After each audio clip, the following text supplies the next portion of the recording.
It was a dark and stormy night, and Sarah was driving alone on a deserted road in the middle of nowhere. She had been on the road for hours, traveling to a new job in a distant city. The rain was pouring down so hard that she could barely see the road ahead.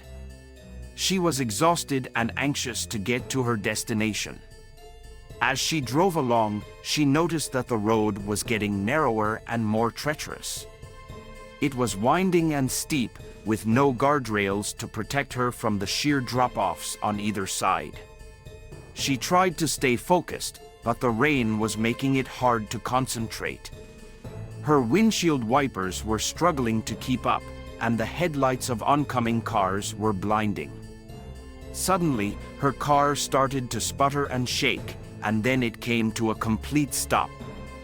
Sarah tried to start the engine, but it wouldn't budge. She felt a sense of panic rising inside her. She was in the middle of nowhere, with no cell phone signal and no way to call for help. As she sat there in the dark, feeling helpless and alone, she noticed a figure in the distance. It was a man walking towards her car. He wore a long black coat and a wide-brimmed hat that hid his face in shadows. Sarah was relieved to see someone coming to her aid, but as he drew closer, she felt a cold chill run down her spine. The man's eyes were piercing and intense, and his smile was unnaturally wide. "Hello there," he said in a low, gravelly voice.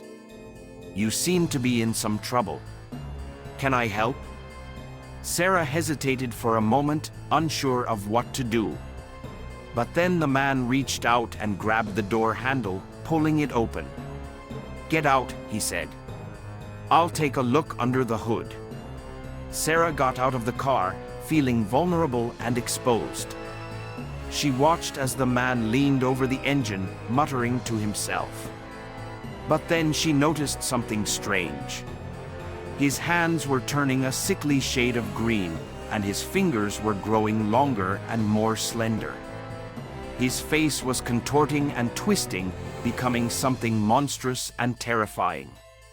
Sarah realized too late that she was in the presence of a shapeshifter, a creature that could take on any form it desired. She tried to run back to her car, but the creature was too fast. It chased her down, its claws digging into her flesh. Sarah screamed and fought, but it was no use. The creature devoured her whole, leaving no trace behind.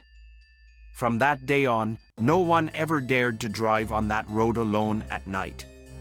The legend of the shapeshifter had become a cautionary tale, a warning of the dangers that lurked in the darkness. And even now, years later, some say they can still hear Sarah's screams echoing through the night, a chilling reminder of the horror that lies just beyond the edge of our world. But the legend didn't end there. As the years went by, more and more people claimed to have encountered the shapeshifter on that same desolate road. Some said they saw it in the form of a giant wolf, with eyes that glowed like embers in the dark. Others described it as a beautiful woman with long black hair and a seductive voice that lured them to their doom. The local authorities tried to dismiss these stories as mere superstition, but the evidence was hard to ignore.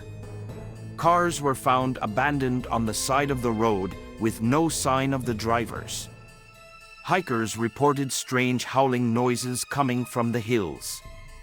And some even claimed to have seen the shapeshifter in the flesh, transforming before their very eyes into something otherworldly and terrifying.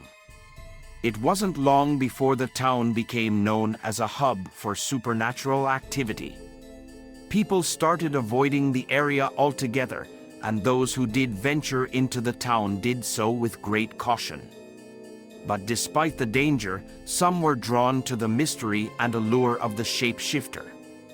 They wanted to know more about this creature that seemed to defy all laws of nature.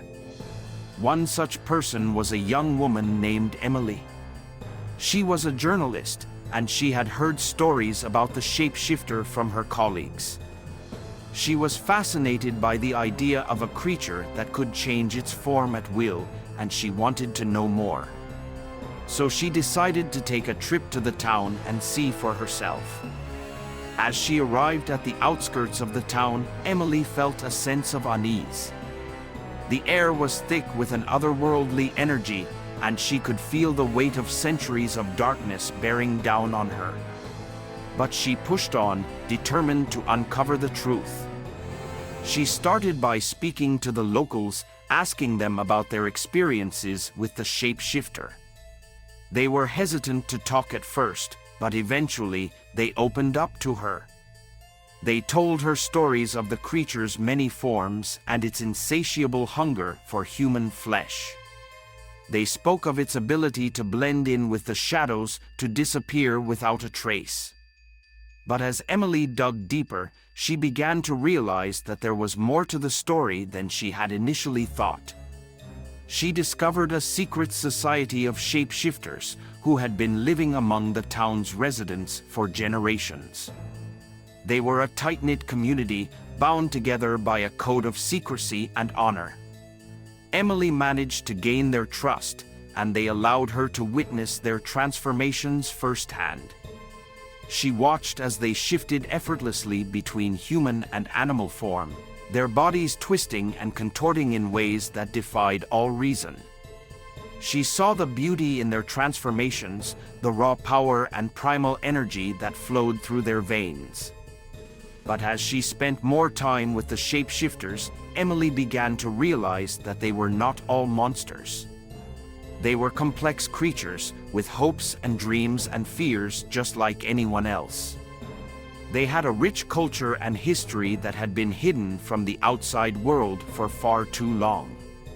In the end, Emily wrote a groundbreaking article about the shapeshifters, shedding light on a world that had been shrouded in darkness for too long. Her article sparked a new wave of interest in the supernatural, and it helped to pave the way for a greater understanding and acceptance of those who were different from the norm. And as for the shapeshifters themselves, they continued to live their lives in peace, hidden away from the prying eyes of the outside world. But they knew that their time would come, and that one day they would have to reveal themselves to the world. But until that day, they remained a mysterious and enigmatic presence, lurking in the shadows and waiting for their moment to come.